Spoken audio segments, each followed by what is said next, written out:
तो हमारे पास एक क्वेश्चन है जिसमें बोला गया है कि 96 किलोमीटर की दूरी तय करने में ए को बी से 4 घंटे ज़्यादा लगते हैं। यदि ए अपनी 3 गुनी चाल से चलता है तो उसे बी से 2 घंटे कम समय लगता है। ए और बी की चाल किलोमीटर प्रति घंटे में ज्ञात कीजिए। हमारे पास दिया गया था कि हमें 96 किलोमीटर का डिस्टेंस है और ए बी से कितना टाइम लेता है, 4 घंटे ज़्यादा। तो हम लिख सकते हैं ए और बी। ए बी से कितना समय लेता है, 4 आवर्स, 4 घंटे ज़्यादा समय लेता है। फिर बताया गया था कि अगर ए अपनी स्पीड को 3 गुना कर दे तो 1:3 बना देते हैं। पहले स्पीड 1 थी, अब 3 होगी।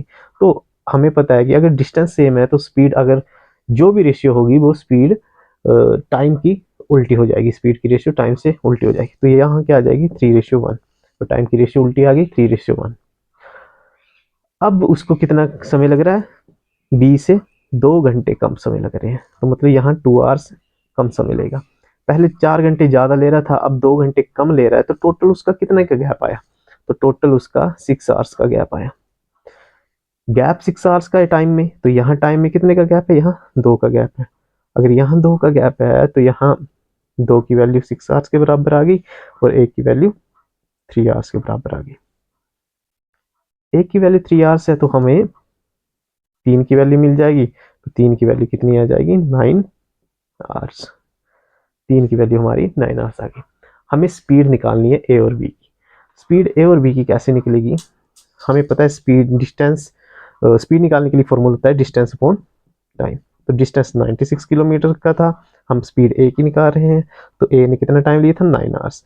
अगर 9 आवर्स टाइम लिया था तो ये कितना आ गया, 32/3। ये आ गई किलोमीटर पर आवर स्पीड।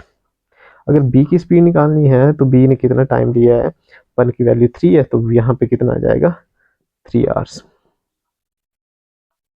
अगर नॉर्मली ए बी से 4 घंटे ज़्यादा ले रहा है तो बी की स्पीड कितनी होनी चाहिए। अगर ए की स्पीड 9 आ रहा है और ये 5 घंटे ज़्यादा लेता है किससे, बी से, 4 घंटे ज़्यादा लेता है बी से, तो अगर इससे 4 घंटे कम कर देंगे तो वो बी का टाइम आ जाएगा। तो हम यहाँ लिख सकते हैं कि बी की स्पीड कितनी होगी, डिस्टेंस 96 अपॉन टाइम कितना, 5 आ जाएगा। तो जब हम इसको काटेंगे तो क्या बनेगा, ये 96/5 ही आएगा इसका किलोमीटर पर आवर। तो हम लिख सकते हैं, अगर आप इसको सिंप्लीफाई या मिक्स्ड फ्रैक्शन में लिखना चाहते हैं तो आप मिक्स्ड फ्रैक्शन में भी लिख सकते हैं।